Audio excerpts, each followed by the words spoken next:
and welcome back to another episode of the Fertility Coaching Mastery Podcast. I'm Dr. Kela, your host, and I'm a women's health expert and a health and fertility business coach strategist. I also am the founder of the Hormone Puzzle Society and the Hormone Puzzle Society's Educational Institute, where I have created a fertility and hormone coach certification program that we have been running almost 9 years. We have certified hundreds, if not thousands of students all over the world.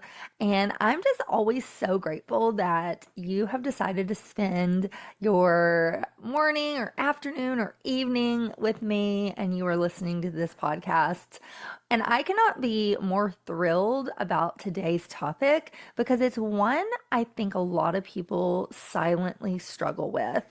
And it's something that I struggled with when I first started my business, and I still do. As I'm growing and scaling, I still find myself fighting against this. So what are we talking about today? We're talking about imposter syndrome and your critter brain, how to quiet and squish that critter brain so that you can thrive and you can do the things. You can start the business, you can scale the business, you can get on that stage, you can write that book, you can do those hard cases, you can do those hard things. And so that's what we're going to talk about today. Imposter syndrome. And I know that many of you have probably heard this phrase before, but I want to dig even deeper and I want you to understand what is happening behind the scenes when somebody is experiencing imposter syndrome. And the reason I wanted to talk about this is because the last couple months have really stretched me personally, but also professionally. I wrote my book, my 6th book recently, and so I've done a lot of press around that. I've been on many stages, which still frightens me to this day. I've gotten better, but I still have a little bit of that, who am I to do this? Who am I to talk and share my knowledge with the world? And so I know that many of you listening can relate to this. And many people would look at me from the outside and think, like, she has it all together. She's got this huge platform and she's done all these amazing things and she's been on all these stages. And you would never think that what I'm doing is stretching me, but it does. And so that's what I want to talk about today. And many of you are thinking, let me go and say this. What I think is ironic about entrepreneurship is that every time you step into a new level, your brain seems to find a new reason to doubt you. And this started from the very beginning when I first started my business. I remember I had just had my second baby. I was 40 years old and I had a newborn and a 2-year-old. And I was thinking, I had been a personal trainer. I had done that for 10 years. And I was working, so whenever I got pregnant with my second baby and I had him, I was working in a corporate role as a marketing rep for an athletic company. And I actually had a couple different brands under my title. And so I was traveling and I was doing personal training on the side. I had done that on and off full-time and then part-time, and I'd kind of ebbed and flowed with my life. But I was looking at my newborn thinking, I know I want to work in the health space. I had just come through my 2 years of infertility and I had my second baby, and I knew I wanted to help women in that space, but I really didn't know how. So I remember I was Googling and like, what could I do? I was going to go back to school and go to medical school. And I was like, that's not logical, really. I mean, I was 40 and I already had an undergrad degree. And so to go back to school and spend all that money and be away from my family was just not in the cards for me. And so I was Googling, and so then I found health coaching. And so that's how I started. I started as a health coach, and I remember I had enrolled in my first health coaching program, and they had live events back then. This was in 2018, and they're back now as of 2026. A lot of people are doing live events again, but there was a time where live events went away because of the pandemic and COVID. And so this was 2018, 2 years before all of that happened. And I was sitting at this live event and I was comparing myself to others, thinking like, who am I to do this? Who's going to listen to me? I remember people would get on stage and talk about how they had like a $10,000 month, a $20,000 month, a $100,000 month. And I just remember thinking, oh my gosh, if I could make $100,000 in a year, like this would be amazing. This would be a win. But it seems so far-fetched. And I was looking at these people thinking, these people are so amazing. Like, who's going to listen to me? Like, and even when I started my podcast and I started my programs and I've done all of these things, every time I go to another level of business or of growth within myself and within my company, I think these things. I think when we started this recent podcast, Fertility Coaching Mastery Podcast, we started this like a couple months ago, and I was thinking, I have my health podcast, the Hormone Puzzle podcast, which has a lot of listeners, but I don't have, like, who's going to listen to me about business? What if I sound awkward? Then I started speaking more on stages, and I thought, who's going to come listen to me speak? Who's going to read my book? Who's going to watch my videos? And every single new opportunity brought another reason for my brain to tell me that I should not do this. And the interesting part, it's not because I wasn't qualified. Like, I'm way overqualified. I mean, I have a PhD in natural medicine. I've been speaking for almost 10 years in this realm. I mean, but I've been in holistic health over 25, almost 30 years now. I started when I was 20, so almost 30 years now. I've been in holistic health. So it wasn't that I wasn't qualified. It wasn't because I didn't put in the work, or it wasn't because I wasn't capable. It was because my brain was doing exactly what it was designed to do. Once your brain notices things are changing, the minute you start to think about scaling and growing, your brain will try to keep you safe, and it will try to tell you every reason in the world not to do what you're wanting to do, because its main job is to keep you safe. And if you're scared, if you're nervous, if you don't know if something will work, your brain hears that and your brain will block you. Your brain will literally take over logically versus what your heart feels, what your feelings and your emotions and your beliefs, what they feel. And so if you're listening today and you've been thinking about becoming a fertility coach, or you're thinking about adding fertility coaching to your practice, and so that's one piece of how we're going to talk about the critter brain and the imposter syndrome showing up. But maybe you've already started your business and you're thinking about raising your prices, and you think about that and your stomach drops. Or maybe you are constantly creating content, but every time you open up your app, you are freaking out because you're like, nobody's watching this. Or maybe you've been telling yourself, if you get one more certification, once you have one more credential, or once your website is perfect or your logo is finished, then you will finally put something out there and launch. But can I tell you something? I've had hundreds, if not thousands, of conversations with people over the years, and I have learned that when somebody says that they're not ready to do something, it's usually code for I'm scared. They're usually scared, and that's okay. That's normal. Fear isn't the problem. The problem is when you let fear dictate the decisions that you're going to make. Do not let fear dictate you growing or scaling or turning into the entrepreneur that I know that you were meant to be. And one of my mentors used to say this, and even in my first health coaching program, they would talk about the critter brain a lot. And I have never forgotten this, because if you think about our ancestors for a minute, thousands of years ago, survival was the goal. They would walk outside their cave, and if they saw a bear, they needed to react immediately. There wasn't time to stop and think about all the possibilities. The brain's job was simple: protect them, keep them alive, and run. And ask questions later. That's the survival system that we have every single day. The problem is our environment's changed. Our brains haven't changed, but our environment has, because most of us are not running from bears anymore, but we are running from uncomfortable conversations, or being visible or being rejected or being judged. Our brains don't know the difference between an actual physical danger or an emotional danger. It's all danger to the brain. To your brain, standing on a stage can feel as threatening as being chased by a tiger or a lion. Posting online, your brain sees that as danger. Launching your coaching practice, your brain sees that as danger.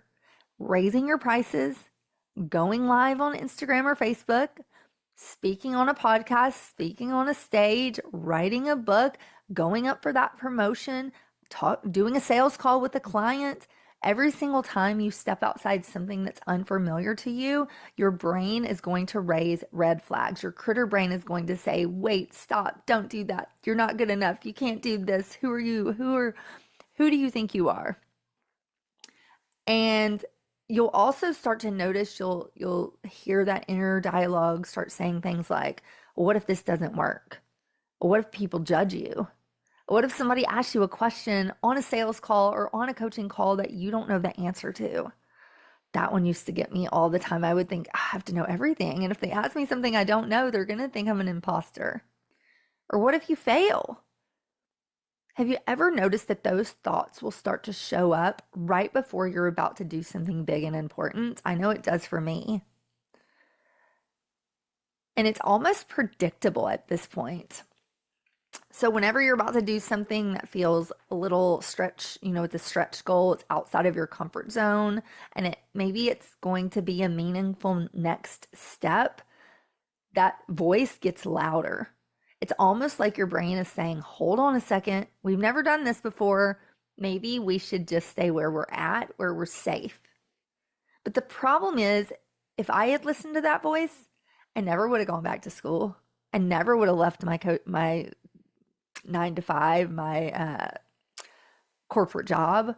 I never would be doing what I'm doing now. I never would have impacted the lives that I've impacted. I never would have two amazing podcasts or written the books that I had. I never would have started my fertility and hormone coach certification program. None of those things were comfortable in the beginning. And in fact, they were almost scary as anything because I felt completely unqualified, but not because I was, because my brain was trying to keep me safe. And there's one thing that I also have noticed from mentoring so many women and practitioners. The women who build the most successful businesses are not the women who never experience fear. They're the women who do it anyways, despite the fear. They're the women who stop expecting fear to disappear before they take action. And that's a huge distinction there. And I think sometimes we look at successful entrepreneurs and we assume that they're naturally confident. We think confidence is some personality trait that certain people are born with. But I don't believe that at all. I believe confidence is a muscle. And the more you do the hard thing, the more that confidence will build. It's the result of keeping promises to yourself over and over again. And just think about it. Remember the first time you did anything, ride a bike, go get on an airplane, talk to, your girlfriend or your boyfriend. Like anytime you did anything scary, you weren't confident, right? Absolutely not. You weren't confident the first time you worked with a client. If you have a business right now, or the first time you thought about working with the client. You were probably so nervous looking over their labs and studying and double checking and asking questions and Googling and chat GPTing. But then as you did it over and over again, you became more confident. And the same thing happened with me with podcasting, with speaking, with running my business. None of those things felt natural in the beginning, but the more I showed up, the more I did it anyways, the more it became like second nature. But what if we had it backwards all along? What if confidence isn't what comes before action? What if confidence is actually the reward for taking action? And that's exactly what I want to talk about in this next part because I always want to share the biggest ways I see imposter syndrome showing up for practitioners. And more importantly, I want to talk about how it's quietly stealing opportunities from incredible women who are more than capable of changing lives. They just haven't realized it yet. So let's talk about how imposter syndrome, we talked about this a little bit, but I want to dive into this a little deeper on how imposter syndrome actually looks because it doesn't show up the way I think a lot of people think it will. So most people think imposter syndrome shows up as somebody saying, I don't think I'm good enough. And sometimes it does sound like that, but sometimes it's much sneakier. Sometimes it can show up in things like perfectionism. You have to have the perfect website or the perfect sales pitch or the perfect whatever before you ever launch into that thing. Sometimes it shows up as overthinking. You've run every scenario that you could think of in your brain, and it's almost like it freezes and paralyzes you. You don't move forward. Sometimes it's procrastination. Sometimes it's doing busy work that doesn't really actually move you forward because you're working, but you're not actually working. You're just doing a bunch of busy work. You're playing around on social media and maybe you're posting a couple of things, but none of it's really related to your call to action and the goal that you have for why you're doing it in the first place. And it disguises itself as constantly taking another course, buying another certification because you think this will finally be the thing that makes you feel ready. Now, granted, I'm all for credentials and I'm all for getting the proper certifications and the proper credentials to hone your craft. That's not what I'm talking about here. But I'm talking about if you have 5 other certifications and you're not really learning anything new, don't just get another certification because you think you need more credentials. You have the credentials. I've had to tell myself this. Like, I have a PhD. That's my, I've got I'm a certified nutritionist. I'm a certified health and life coach. Like, I have the credentials. I've got 2 undergrad degrees. I have the credentials. So if you don't have their credentials, it is important to get those. But if you do, don't feel like you have to keep getting more and more and more before you're actually qualified. And I see this with practitioners all the time too. Someone will join one of my webinars, they'll schedule a call with me about certification, and they'll say something like, well, I just want to learn a little bit more before I actually take the plunge and do your certification before I get started. And that sounds like that's reasonable. I love education and you know me, I love to invest in learning. I still have mentors and I go to conferences and I buy courses, but I don't think that that's ever stopped me from growing and scaling. I would never want you to put your passion of building a business on hold because you think you want to just learn and not move forward. So I hope that makes sense. And sometimes I'll start asking questions too. Um, Whenever somebody says that to me, they want to learn a little bit more before they get started. I'll just ask, lovingly, well, what exactly do you think you're missing? What information do you need to move forward? And a lot of times they don't even know. And they just know they don't feel ready. And that's a really important distinction because not feeling ready and not actually being ready are 2 completely different things. There are times where you do need more education, like I said earlier. If you've never studied fertility or hormones or functional health, then yes, you do need that certification. But there becomes a point where education stops being the answer. And at that point, it's not another course, it's the experience. It's jumping in that pool and swimming or sinking, but just doing it. And so even now, I find that anytime I have to evolve or I have to move forward, it's another like, am I ready to jump in that pool? I have to push myself to do it. It's still scary, but you're constantly building that confidence to do the hard thing. And the more you do that, the easier that hard thing will become. And then you're going to go to that next level and that next level and that next level. And one of the most freeing things is saying yes and giving yourself permission to jump and do the dang thing. Just do the dang thing. And you know what happened when I do decide to do that? When I just jump in that pool and sink or swim? Nothing happened. Nobody stopped trusting me. Nobody thought that I didn't. Who was I to do this? Who am I to say that? Nobody said that. They genuinely were happy for me and they were ready for me to scale and to move to that next level. And that's what I want for you. And so, as we continue this conversation, let's talk a little bit more about some of the things that we can do to calm our critter brain and so that we can calm our nervous system. We can get out of that fight or flight.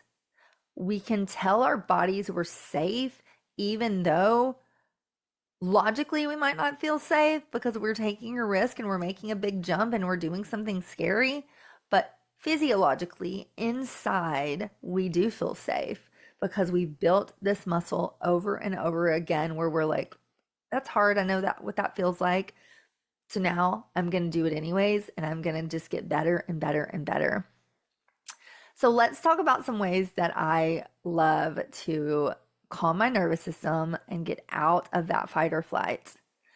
So the first thing is, whenever you have that negative thought come into your head about, who am I to do this?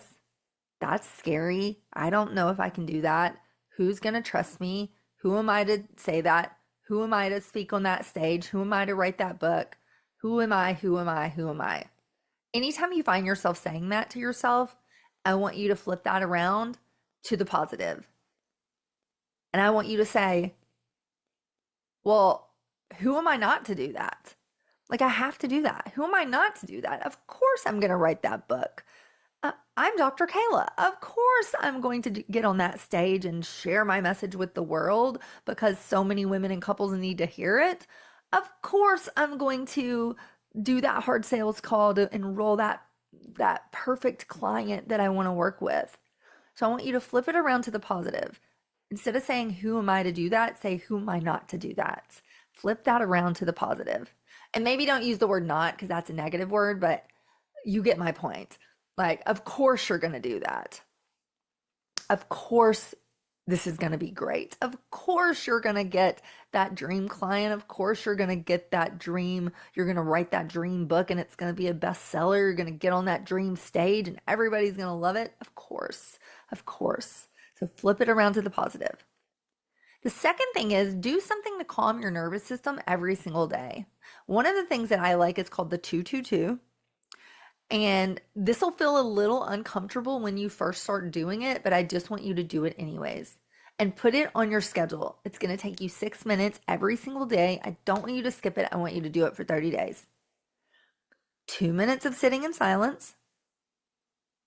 2 minutes of journaling what came up during that sitting in silence. And then 2 minutes of deep breathing to integrate all of that energy into your being. So you're going to do 2 minutes of silence, 2 minutes of journaling, 2 minutes of deep breathing through the diaphragm. So you can get all of that energy that just kind of poured out of you to settle. 222. Number 3, I want you to write down 5 goals that you have for the day, for the week, for the month. And I want you to write down some stretch goals because I find whenever my nervous system doesn't know if I can handle something, when I write down a stretch goal, I know what I'm striving for. And then I would even put underneath these goals some actions that are going to get you closer to those goals. And make them hard enough so they feel like a stretch, but easy enough so that they're not completely illogical. So like if you don't have a business and you've made $0, one of your goals can't be like, I want to make $1 million by next week. Well, obviously you don't have a business. It's not a logical goal. I guess you could hustle for a week, but even then, if you don't have a business, like you don't have anything to sell, you don't have anything, you don't have products or clients so that's going to be a little bit tough. But maybe you say, I want to register my business with my city and actually start an LLC. That's my first step. I'm going to start my LLC. This is my business name. This is what I want it to be about. And I'm going to do that one step. And then the next month, maybe your stretch goal is I want to do $1,000 in my coaching business this month. I'm brand new. Maybe you worked on your product or your programs or whatever it is. And then you say, that's my stretch goal for that next week. So I want you to write down 5 goals for today, 5 goals for the week, 5 goals for the month. And then I want you to start to systematize your life. This is one thing that has saved me. It's how I've been able to be so successful and build such a large business. I actually run 2 businesses. I'm a mom of 2. I'm a wife. I have a household to run. Like I work, 5 or 6 days a week. I have a full schedule with my friends and my workouts. And so I have a busy life. And so I have systematized my entire life. And how this works is just anything that you do every single day, I want you to create a system around it. And this isn't going to happen all at once, but as you start to do it and you get this one system in place, then you get another system in place, then it starts to flow. So an example of this, say you want to start working on your health and you want to start going to the gym. So think about everything that you need to be in place so that you can go to the gym and it can be easy. So maybe that you've packed a bag by the door. I always have my workout bag packed. It's at the door. It has my workout gloves and a lock for my locker and a towel, my iPad so I can read when I'm on the treadmill, my some attachments that the gym doesn't have. So everything is in that bag and it's by the door along with my shoes. Then I know I'm going to want a protein shake and some amino acids. And so I have those mixed up the night before and they're always in the fridge. So they're just ready to grab, along with my water bottle that's full of ice and water. All of it's in the fridge, ready to grab. Then my workout clothes are laid out in my room. My alarm clock is set where it's always set on the time I need to get for the gym. And I go 4 days a week. And so when that alarm goes off, I know my clothes are laid out, my bag is packed, my shakes are made, like my keys are by the door, like everything is a system. So I'm not thinking like, where are my clothes? I need to make a protein shake. I need to do this. By the time I do all of that, it's like 9 o'clock and it's too late to go because I've got to, get to work. And so that's what I mean by systematizing your life. Everything has a system. I also have a system for my morning routine, my evening routine, my work schedule, what day I'm doing this, what day I'm doing that, when do I do my content, when do I do my newsletters, like everything is a system. And so I'm just working that system. 95% of what you do on a daily basis is done through your subconscious. So you're just kind of running through a program. And so the more you can systematize your life, the more organized you'll be, the less stressed you'll be, the things that you want to do won't get missed. And if you have a new thing that you want to do, like I just said, the working out, or maybe it's I want to start being more social, or maybe it's I want to write a book, or whatever it is, create a system around it. And this will help your nervous system. It will help your critter brain know that you are that girl and you are becoming her. And so those are my 4 steps to helping to calm that critter brain and helping to learn that you can and you will move forward in your business and in your life. So I'm so excited to watch you and to watch you grow. So as we close, I want to let's see, as we wrap up this conversation, a couple of other things that have helped me over the years are some things that I didn't learn this in a textbook. These are just lessons that I've learned from building my business, making mistakes, starting over, and realizing that every new level of my career caused me to feel uncomfortable. And I got comfortable being uncomfortable. And that was one of the biggest mindset shifts that I have made, is that a lot of times I interpreted fear as a stop sign. If I felt nervous, I assumed it meant I wasn't ready. And so then I would question myself and I would assume somebody else was more qualified. And if it felt comfortable, I thought maybe I should wait. Or if it felt uncomfortable, I would think maybe I should wait a little longer. But now I see it completely different. Most of the time, if I feel fear or I feel like something's uncomfortable, it simply means that I'm growing. And think about when you've experienced the most growth in your life. Was it always easy? Probably not. Most of us grow during seasons of being stretched. Just like a diamond, how does a diamond form? It forms from pressure. And so think about that the next time you're trying to shift or grow or scale. You're that diamond that is about to emerge. And I could not be more excited for you. And so as we close, I just want to make sure I didn't forget anything. So just a couple more things.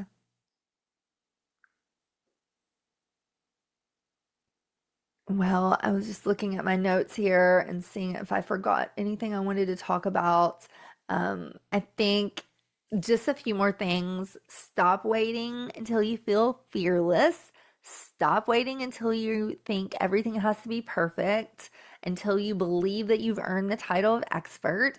Keep learning, keep growing, keep serving, and keep taking that next step, even when your critter brain tells you to play it safe.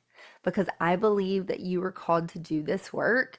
And if you let the fear keep you from that, you're doing a disservice to the people that you're going to help.